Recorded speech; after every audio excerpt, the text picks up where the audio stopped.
Compléter ce que vient de dire le frère, pour dire que si nous partons du principe que Dieu a créé l'homme libre et que nous avons en nous le libre arbitre, ça veut donc dire que nous avons le choix.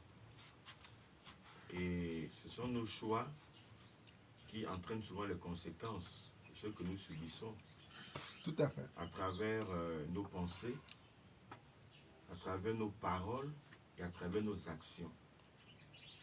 Donc ces trois choses font en sorte que nous attirons les choses vers nous par la loi de l'attraction. Basé. Nos pensées et nos paroles créent les conditions pour que les choses arrivent. Basé. Et une fois de plus, c'est notre ignorance qui fait en sorte que des fois, on accuse les gens parfois à tort. Mais en réalité, l'homme aussi crée sa destinée. Bien sûr. Quelque part, l'homme est maître de son destin, dans la mesure où c'est lui qui pense, c'est lui qui parle, c'est lui qui agit. Or, nos paroles mettent aussi les forces en mouvement, tout comme nos pensées. Ah, ça. Et par le mécanisme du cerveau ou de la conscience, il ne connaît pas le bien ou le mal. Puisque nous disons, il reçoit ça comme étant un ordre. Tu penses en mal, il va s'arranger à ce que le mal que tu penses là t'arrive. Ah, c'est ça même. Tu penses en bien, il va s'arranger que le bien que tu penses là t'arrive. Et c'est en cela justement que les Saintes Écritures disent que mon peuple périt faute de connaissance. C'est comme nous sommes dans les écoles spirituelles, nous sommes pour avoir cette connaissance-là qui va nous permettre de nous libérer. Et c'est une forme de chaîne. Et quand on n'a plus conscience de cela, ben nous allons cesser de souffrir. Parce qu'on va plus reproduire les mêmes chaînes de pensée, on ne va plus reproduire la même manière de parler. Parce que quand on est dans les écoles spirituelles, ça change. Ça fait en sorte qu'à un moment donné, ta façon de penser va commencer à changer, ta façon de parler va changer, et tes actions aussi ne seront plus les mêmes. Et par conséquent, tu vas cesser de souffrir. Donc en cela, je pense que c'est voilà un peu ce que la graine nous enseigne pour dire que au lieu de regarder d'abord à l'extérieur, en réalité tout est en l'homme. Et c'est nous qui attirons en fait les choses vers nous, soit en bien comme en mal. Voilà ma modeste contribution. Basé.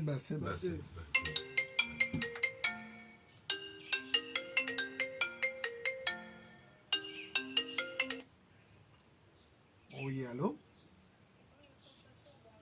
Bonjour. Oui. Bien sûr, oui.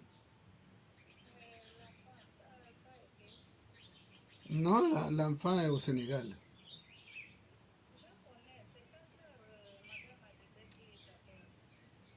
Ah oui. Ça va. Ils approfondissent des examens.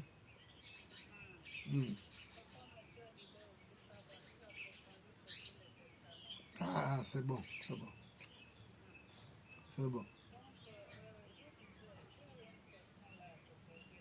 Oui.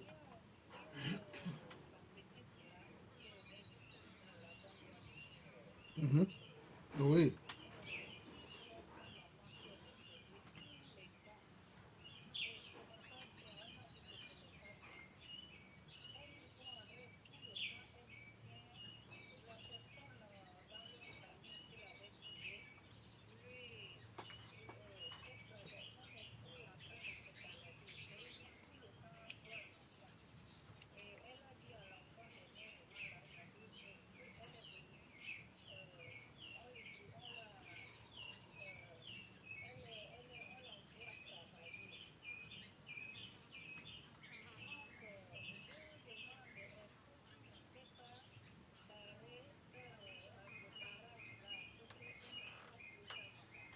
Oui, il faut l'amener, comme ça on va faire un travail que la maman puisse cesser de la rendre visite dans l'état de rêve. Il faut venir.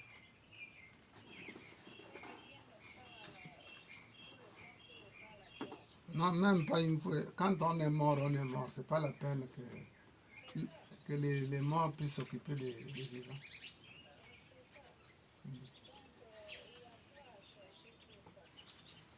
Je vais vous appeler tout à l'heure là. Je suis au temple. Ah.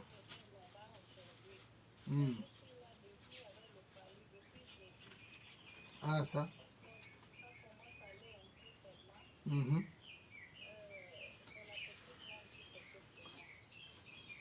D'accord. Il faut boire beaucoup d'eau.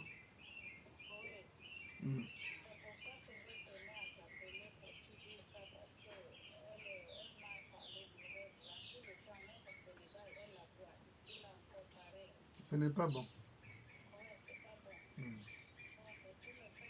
Je te fais signe. D'accord, ok.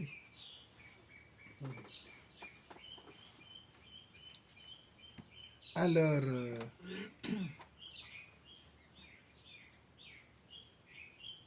il y avait pas quelqu'un qui veut intervenir. Oui. Allez-y.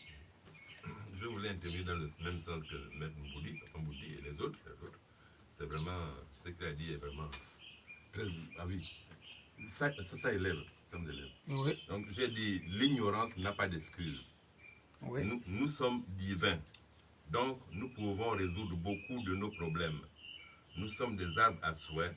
En plus, nous devons cultiver la créativité. Nous sommes le microcosme et le macrocosme. Nous devons nous aligner pour avoir ce que nous voulons. Dieu est amour. Nous devons compter sur nous-mêmes et non sur une quelconque divinité. Namaste. Namaste. Namaste.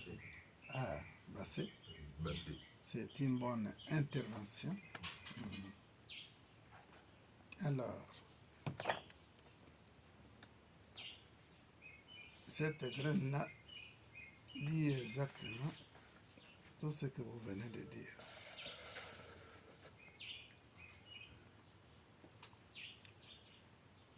Alors,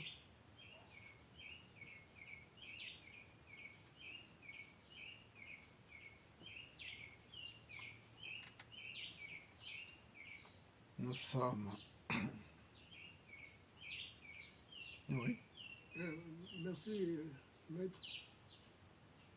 Papa Keningue a dit quelque part, nous sommes divins. Oui, c'est vrai, nous sommes divins. Mais est-ce que... Il y a quand même un mais quand même. Oui. Si on me dit que je suis un Dieu, alors que je n'ai même pas 5 francs dans la poche, alors qu'il y a beaucoup de choses qui ne vont pas, et pourtant je suis un Dieu. Il y a quand même un mais quand même. Oui. Ou bien ça me demande quand même de faire un travail. Il y a un monsieur, un voyageur. Le voyageur, il quitte un village à un autre village. Très loin. Et puis, il est fatigué. Arrivé quelque part, il y avait une cantine rouillée. Il s'est mis à se reposer là. Il s'est assis sur la cantine.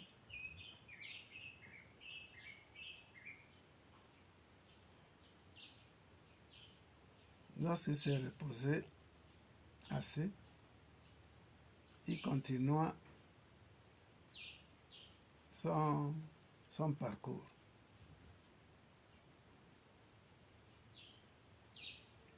Derrière lui, quelqu'un qui avait une grande vision, il arrive dans le lieu. Au lieu de s'asseoir, la curiosité lui pousse à ouvrir. C'était un trésor. Les devises, l'or, diamants.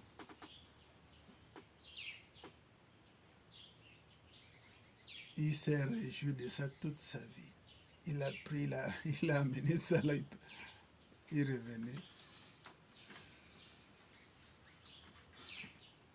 Alors, une telle histoire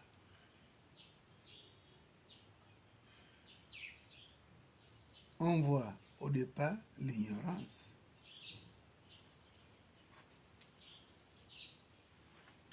Cette dernière-là a continué à souffrir.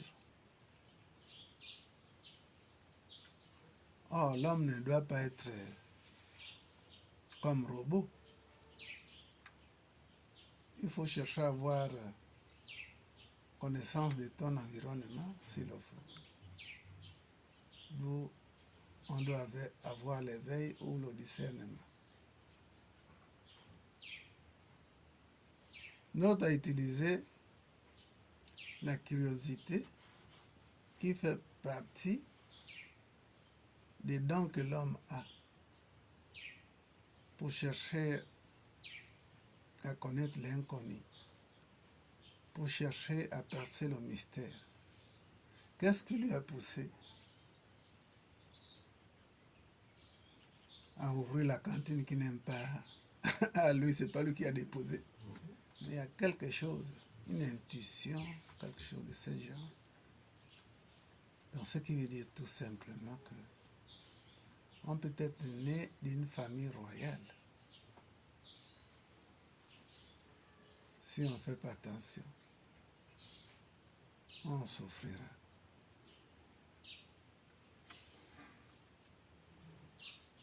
Tu es divin.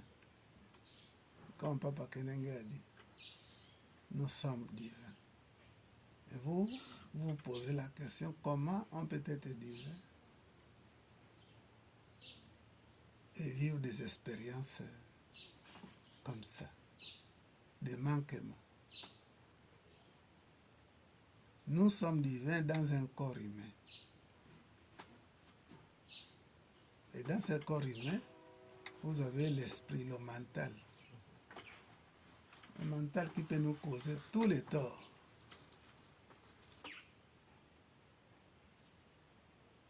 On peut être divin, maintenant si tu es né dans... Si tu es venu au monde et bénéficier d'un corps inapte, ton pouvoir divin ne peut pas s'exprimer. Si le corps est handicapé, toi en tant que divin, tu vas marcher handicapé jusqu'à la fin du temps.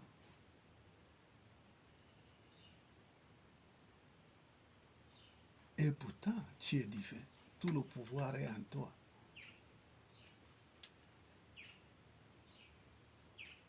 Donc, il nous arrive des fois que certaines occasions puissent nous échapper. Et on vit comme si on n'a jamais eu l'occasion de vivre en équilibre. Justement parce que nous n'utilisons pas le pouvoir que nous avons. Si on est le microcosme, dans le macrocosme, ça veut dire que les attributs de Dieu sont en nous. Les attributs du macrocosme sont dans le microcosme. Que les attributs de l'océan peuvent être dans la goutte d'eau, forcément. Oui. Namasté. Namasté. Merci beaucoup pour la participation de tout le monde et de ce que de la graine que vous nous donnez aujourd'hui, parce que c'est quelque chose auquel j'ai passé la semaine à penser, à réfléchir là-dessus. Parce que l'on parle de souffrance, la souffrance elle a plusieurs degrés, plusieurs niveaux aussi. J'ai envie de dire la souffrance que moi je vis réellement, que je voudrais partager et aussi comprendre, et que de par avant et même aujourd'hui, sur les séances de méditation que nous avons, j'ai bon, j'appelle ça comme une souffrance parce que c'est une ignorance d'un état que je ne connais pas Mhm. encore. Il arrive que j'ai du mal à dormir la nuit, ou que je n'arrive même pas à dormir parce que je comme l'esprit agité. Il y a des choses que je peux voir ou recevoir et je ne comprends pas. Je ne comprends pas. Je peux dire ça comment? Je ne comprends pas. Voilà. Donc, si dans la méditation, on développe un état où on va dans un état et que comment je peux dire ça, que je ne pas les éléments en fait pour pouvoir dans cet état comment éviter ces choses négatives qui viennent vers moi en fait. Vers moi. Enlève les chaussures. Namasté. Namasté. Namasté. Parce que comme a dit le frère, l'ignorance, la nature ne pardonne pas notre ignorance. Donc je voudrais déjà sortir de par là de cet état-là pour pouvoir Namasté. Namasté.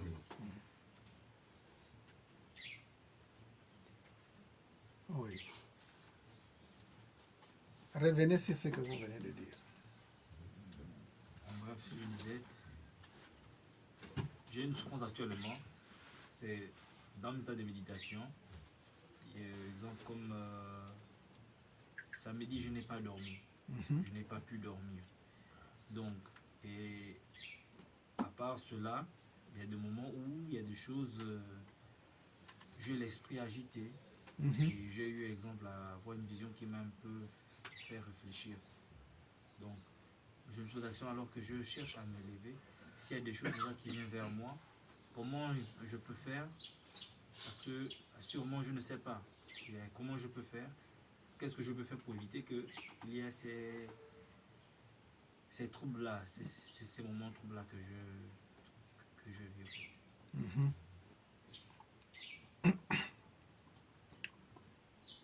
Vous savez que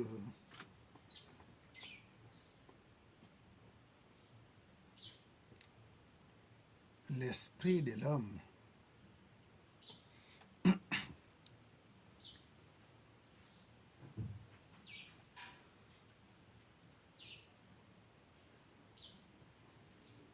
l'esprit de l'homme, comme vous voyez,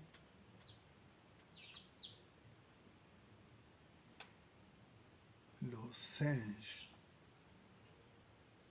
Le singe ne cesse pas à singer. Et l'esprit de l'homme singe à chaque fois.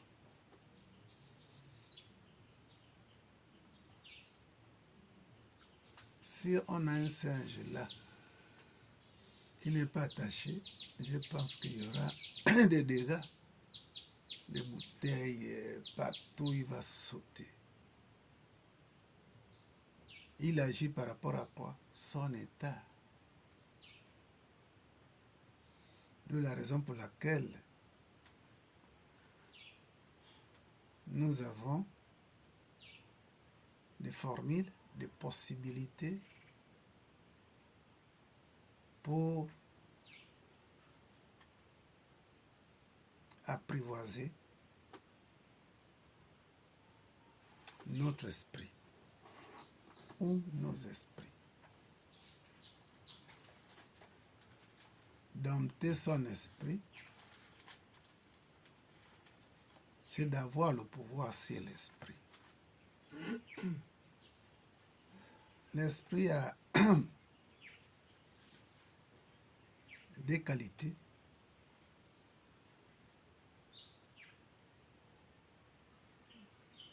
La première qualité qui est bonne,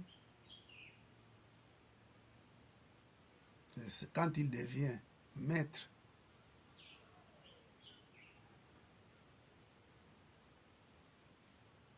Il devient un trésor pour l'homme. Le défaut, quand il n'est pas apprivoisé, il devient un mauvais serviteur. Le mauvais serviteur, c'est un esprit, un mental qui n'est pas contrôlé. C'est le mental maintenant qui nous contrôle. Et ce mental-là qui nous contrôle, il peut nous amener tout, c'est-à-dire dans le côté négatif. Regardez que l'homme ordinaire pense. Il y a des milliers de pensées que nous recevons dans une journée. Des milliers de pensées. C'est l'homme ordinaire. Or, l'homme extraordinaire, il pense quand il veut. S'il ne veut pas penser, il ne pense pas. Par contre, l'homme ordinaire est victime de l'esprit, du mental. Donc, si vous n'arrivez pas à dormir parce qu'il y a quelqu'un qui a pris le pouvoir sur vous,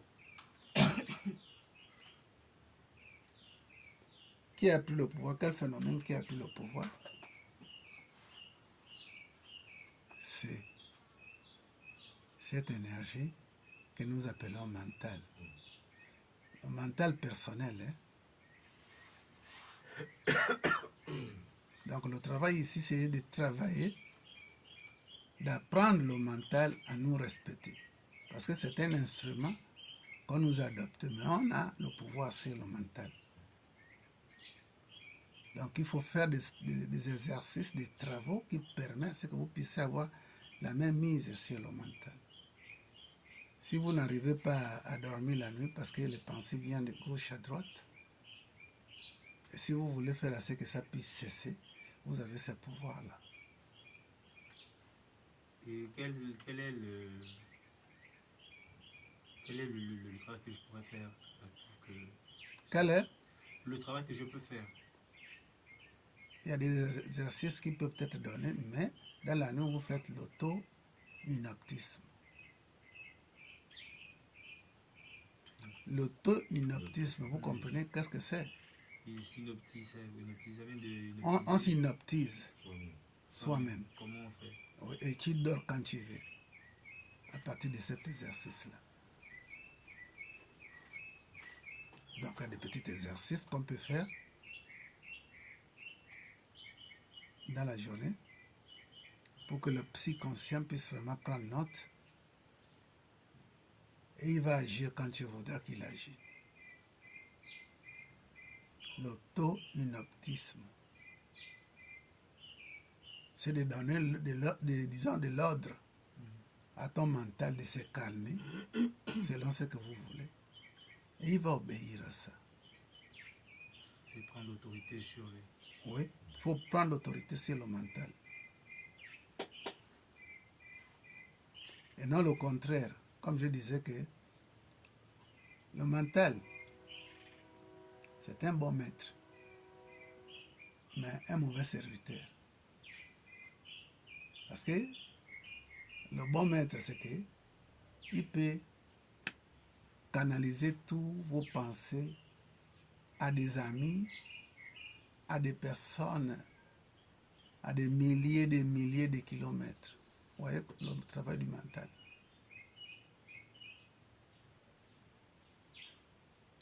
Ce même mental peut nous envoyer à des désastres,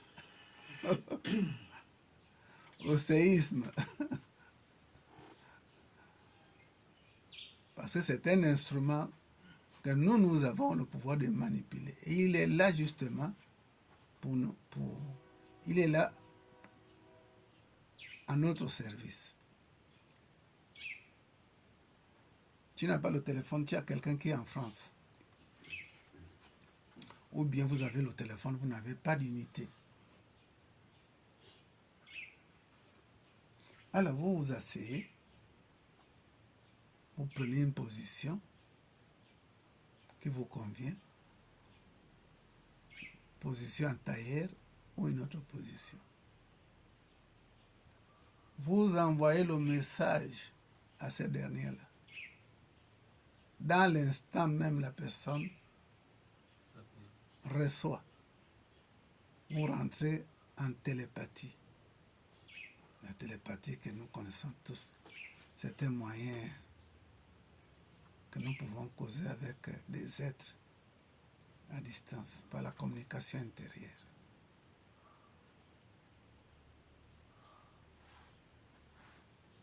Donc vous pouvez, si des circonstances comme ça arrivent, vous pouvez parler au mental. Il faut le prendre comme ami, vous pouvez le donner un nom, par exemple, Albert. Si ça vient comme ça, Albert, arrête. vous lui donnez une identité.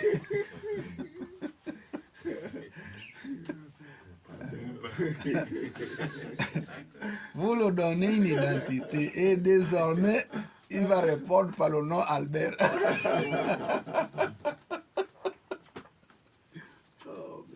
C'est comme ça. Merci. Merci. Oui, mon père. Maître, Oui. le fois quand il a intervenu, je l'ai quand même écouté. Mais moi, je me dis, je ne sais pas si c'est le cas, peut-être qu'il a une situation qui le dérange, qui demande peut-être, il doit peut-être se rapprocher de vous, vous expliquer clairement la situation et peut-être trouver la solution. Oui. Je ne sais pas si c'est ça. Quelle que soit la situation, vous savez qu'il y a beaucoup de personnes, à cause de la pensée sentimentale vis-à-vis d'une femme, beaucoup ne dorment pas la nuit. Si, Oui. c'est vrai. Ça peut te laisser vraiment Oui, c'est vrai. éveillé parce que Ça ne va pas. la, Elle n'est pas là. la présence de ces derniers-là est dans ta tête. Elle Mais vous n'arrivez pas à le sortir de votre tête. Ouais, c'est vrai. Et vous allez avoir l'insomnie. Namasté. Ouais, namasté. Mhm. Tous les hommes, maître. Oui, Tous vous êtes les ça. hommes. Même, Les femmes aussi, les femmes. Que ce soit les femmes, les hommes avec grand H. Oui. Avec H, Ouais. les femmes. ouais. Même une copine seulement que tu as rencontré comme ça là. Oui. Vous vous êtes sympathisé et tout et tout. Hein? Arrivé à la maison, la nuit, tu ne dors pas, tu penses à elle. Automatisé. Mais c'est terrible, hein? Ouais. Le mental. Mais, oui. Mais vous avez la capacité, le pouvoir de faire cesser le mental, jouer son jeu. C'est des choses à me dire. Ouais. C'est lui qui Ça devient. vaut chacun. Oui. En ce moment-là, il devient alors le mauvais serviteur. En fait, maître, c'est même lui le mauvais serviteur, le mental. Ça, c'est vrai. Voilà. Donc, la graine de contemplation, Papa Kendenge était quoi? Oui. La graine de contemplation. C'est par nous-mêmes que nous souffrons et c'est par nous-mêmes que nous cessons de souffrir. C'est par nous-mêmes que nous souffrons et c'est par nous-mêmes que nous cessons De souffle. de souffrir. Ouais. Namasté. Mais maître, si vraiment tout le monde savait ça, il devrait avoir moins de problèmes. Hein. Ça devait être Parce une que moi, joie. on m'a déjà dit ça. Oh non, je souffre, c'est à cause de toi que je souffre. Ah, tu as vu ça? Une copine m'avait dit ça. Oh, c'est à cause de toi que je souffre. Tu souffres à cause de moi comme moi. Toi, c'est pas moi, c'est moi. Tu souffres à cause de moi comme moi. Ouais. Ça n'a pas de sens. Parce que elle est, Vous n'avez plus la relation. ouais, elle est attachée quelque part à toi. Ça fait souffrir. Donc c'est cet attachement-là qui fait souffrir. Il y a une graine de contemplation il y a des années, il y a peut-être 5 ans, que j'avais donné ici.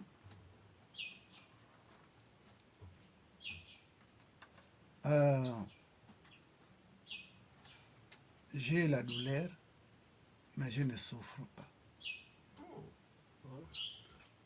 Il y a des années que j'avais donné cette graine, de 5 ans comme ça. C'est un problème. C'est la douleur, mais je ne J'ai la douleur, mais je ne souffre pas. Et quand on veut aller, quand nous voulons décortiquer, la souffrance est psychologique. La douleur est physiologique.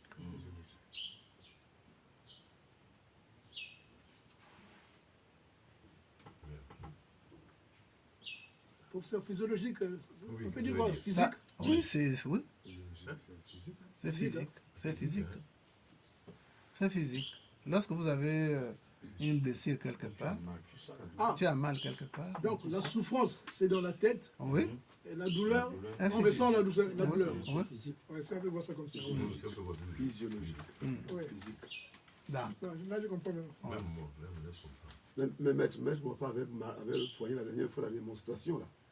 Démonstration de qu'on avait fait la semaine passée là. Ouais, j'avais regretté. Raté, là, tu avais regretté. J'avais regretté. C'est des choses comme ça que j'aime. tu n'étais pas là le jour-là, on t'a regretté. Oui. Mais on a bu. On a Ah, vu. mais tu sais, d'où la raison pour laquelle on vous dit ne jamais Manque. rater le Ouais. dimanche. mais le maître, c'est parce qu'on est entouré de forces négatives. C'est Ah ça. oui? Oui. C'est ça le problème aussi. C'est souvent le Tu veux taxi. aller là-bas, on t'amène maintenant à gauche. Non, maître m'a passé souvent le taxi qui fait quelque C'est le mental qui fait Non, tout pas le ça. taxi. Le taxi, Non, le pas le taxi. taxi. Le taxi aussi, il faut se battre pour avoir le taxi. Ah, C'est ça le problème. ah d'accord, d'accord. Ah, il y en a qui n'ont pas de possibilités, Mais c'est si. compliqué. Non, mais moi, le jour-là, je me suis retrouvé en Gondje, alors que c'est ici que je devais venir. Ah bon? Oui, oui, c'était ça. Donc, Mais t'as dit, j'ai la douleur, mais je ne souffre pas. Parce que la douleur est psychologique, la douleur est psychologique. Non, pardon. La souffrance, j'ai fait le contraire. J'ai la douleur, mais je ne souffre pas. Pourquoi? Parce que la douleur, disons, la douleur est physiologique et la souffrance est psychologique. C'est ce qui arrive aux humains, aux hommes ordinaires. Mais l'extraordinaire est hors ça. Donc, je disais tout à l'heure que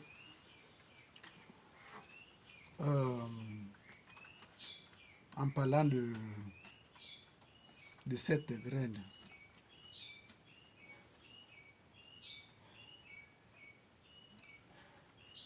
au départ, on est ordinaire. Et de l'ordinaire, en faisant des efforts, on devient extraordinaire.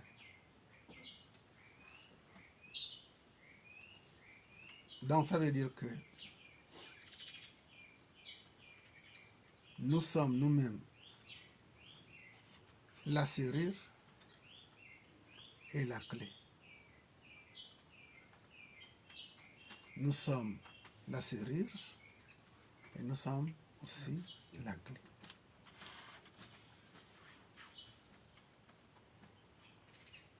Nous avons la capacité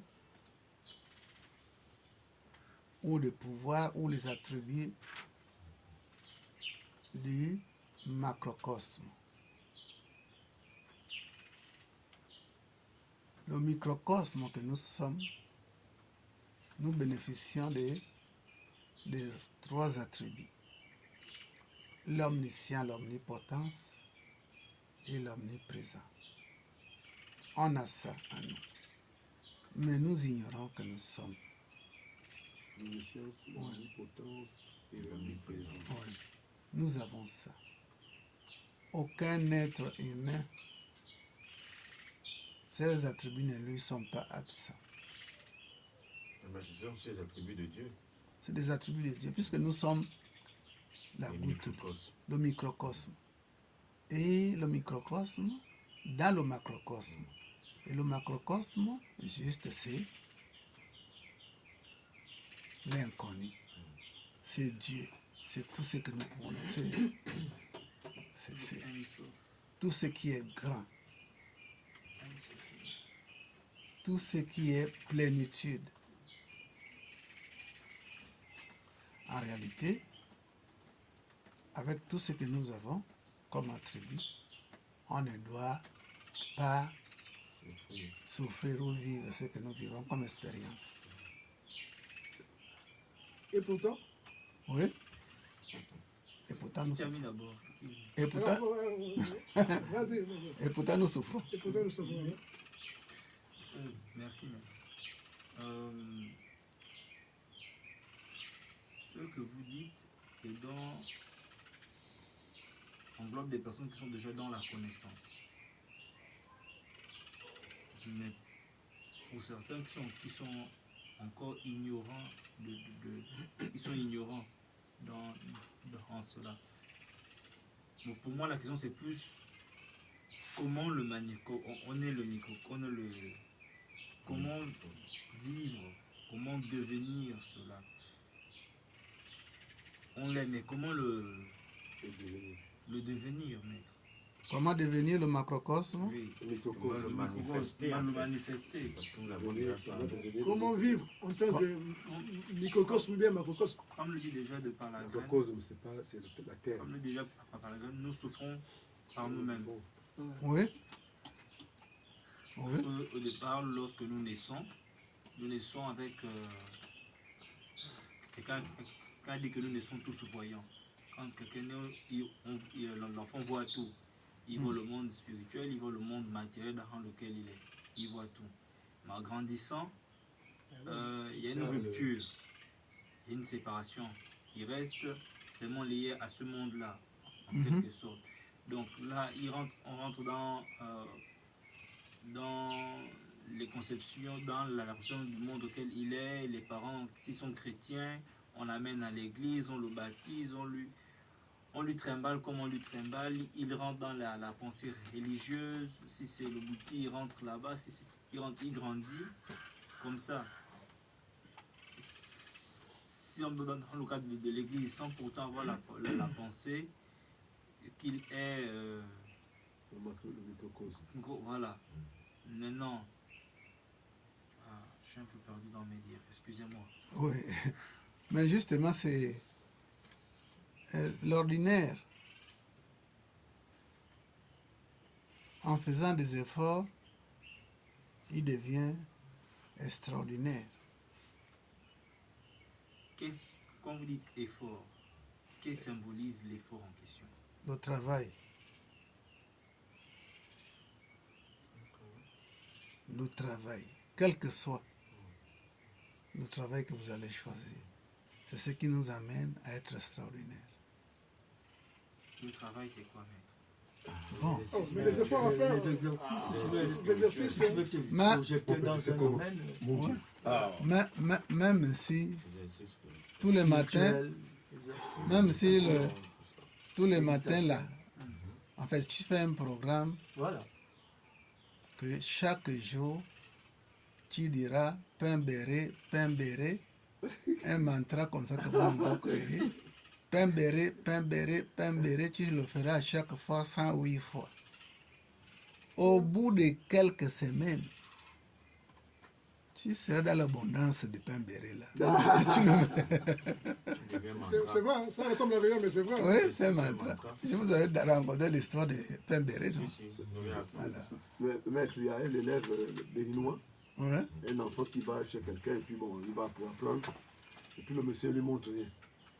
Après, l'enfant il constate qu'un an, après, 2 ans après, il n'y a rien. Il dit au papa que mais, depuis que je suis là avec toi, je lave les assiettes, je fais tout. Mais c'est comment le monsieur lui a donné un truc comme ça, quoi. Fait seulement, genre, comme vous dites, pain beurré, par exemple. Pain beurré, je demande que tu tombes. Et puis, je demande que tu te relèves. Donc, le gars, il a donné ça à l'enfant sans savoir que l'enfant a mis ça, il a mis la foi dedans. Oui. Il a fait de ça, il montait 108 fois. Et c'est devenu le plus grand praticien maintenant. Non? Avec le truc qu'il a dit, pain beurré là. Oui, bah. Pain beurré. C'est pas faux, c'est pas faux. L'ordre de tomber, l'arbre tombe. Il a essayé ça à la rivière, l'arbre tombe. Il demande encore à l'arbre de se relever, l'arbre se relève.